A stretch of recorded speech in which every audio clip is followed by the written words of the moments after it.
Hi, friends. So, I have some thoughts on something happening in pop culture right now that I want to share with you. It's a hot take that kind of has nothing to do with the big drama of the moment, and yet it also kind of does. So, let's get into it. So, if you're scrolling on this app the way I do, you have probably seen many videos of Celebrity Big Brother, specifically the showmance happening between JoJo Siwa and Chris Hughes. I have thoughts on that, but I want to take out the did she emotionally cheat part of the conversation for a second. I want to show you this happened, I think on one of the first days they were in the house, if not like in the first couple hours of them being in the house. And the reason I'm going to show you this video, and it's gone viral, it's Mickey Rourke saying an absolutely horrific thing to JoJo. I want you to see what the difference is between toxic masculinity and patriarchy and a system of oppression that we've all been living in versus what it looks like when the divine masculine and the divine feminine are in balance, which is what happens when Chris Hughes comes over to JoJo after the Mickey Rourke interaction and comforts her.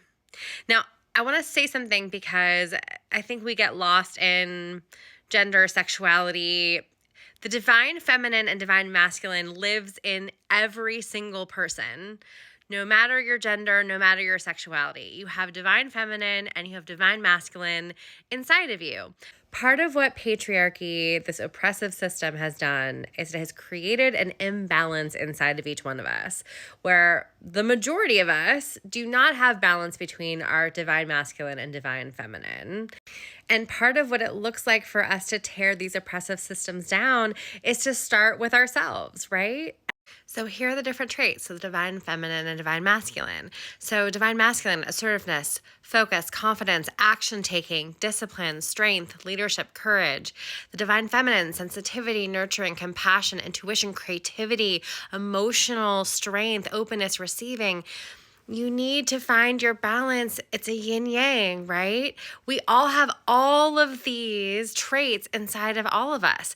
So I challenge you to look at these two lists and really think about which side of yourself do you usually have at the forefront and which one are you maybe suppressing, and how can you give that other side of yourself a little bit more love and attention. I know for me, I actually am way more in my masculine energy, especially in my career, and I really have to work hard to bring that feminine energy out, which might be surprising to you. This is really about looking in yourself to see what you can do to balance it for yourself and not looking for something on the external to balance it for you. We can provide it for ourselves. It's part of making this shift, is knowing that it all exists inside of us already. That thing that we keep searching for on the outside, that validation that we're searching for, that perfect partner to give us this thing that we need, you can give that to yourself. You can give yourself that feeling of validation. You can give yourself that feeling of protection. You have both inside of you. So let me show you the video so you can see the difference. It's such a stark difference. It's like the old world versus the new world, right? And then if I can, I'll come back on the other side and I'll share some more thoughts. So do you like girls or boys? Me? Girls. I know, I can tell. My partner is non-binary. That's the vape smoke room. Stay longer than 4 days, you won't be gay anymore. I can guarantee I will still be gay and I will still be in a very happy relationship. I'll tie you up. I can promise you that won't happen. I dare you to try. You'll be the one tied up. I'm going to vote the lesbian out real quick. JoJo. That's homophobic. Eh? So that's homophobic if that was your reasoning. The lesbian I'm going to vote out. No, you can't do that, Mickey. You also can't say that. No, we can't. Which JoJo's Woman. I need a fag. I'm talking to you. I need a fag. Mickey, you can't say that, Mickey. One breath at a time, troops. One breath at a time. You can't say that, Mickey. I know, but It's crazy to me that still exists. Everyone thinks, oh, it's old-fashioned, blah, blah. You can't justify it because Nope. it's not right. You can't try and justify things which Nope. aren't right. There's no point us sitting here and going, oh, it's like if it's someone's age. It's so like, that's not a thing anymore. But what I felt when you were over there was like you had my back And Oh, yeah. to be honest, that we've known each other less than 24 hours. You have no reason to have my back. Because it's And- right and wrong, though, isn't it? But it's between right and wrong, and Yeah. that meant a lot. So Yeah, it's not about having your back. It's thank like, you. Yeah. there's right and then there's wrong. Yep. So, not too bad, but come on. Wait. Getting upset, aren't you? Have a little cry. Crying is my favourite therapy. Well, welcome in. Snuggling. It's a clean t-shirt as well. Now have a good cry, because that's you getting a bit of your anger and frustration out as well. You're such a cool dude. We love you. Now, look, Mickey Rourke's comments are absolutely disgusting and homophobic and awful. The reason I'm showing it to you is because it's what happens in the aftermath that I think is so important. It's what Chris Hughes does, how he responds to JoJo in that moment when she clearly needs a shoulder to cry on. She needs somebody to confide in. These are all strangers. She's 21. She's in a very overwhelming environment. She's trapped in this house with these people. And he provides a space for her to be vulnerable, to be upset. She's just been violated verbally.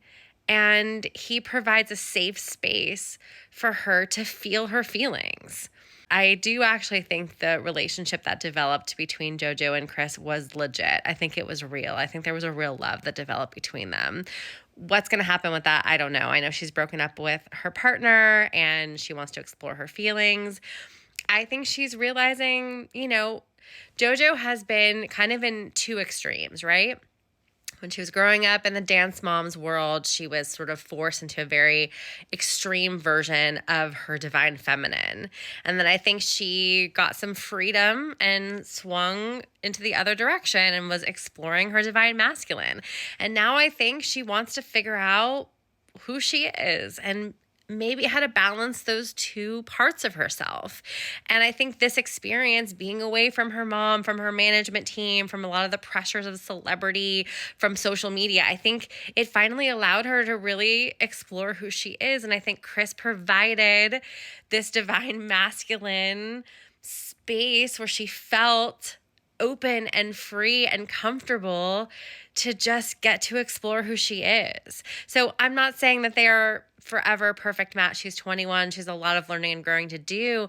But I think it's a beautiful example of not only her relationship with him, but really her relationship with herself, of figuring out, who am I? How do I balance these two parts of myself? And who do I want to be? And I just think it's a really lovely example of the work that we can do, the shadow work and the work we can do on ourselves that will have a ripple effect and create a new and better world. So I'm sending you love. I'm sending you all the solidarity. Until the next one.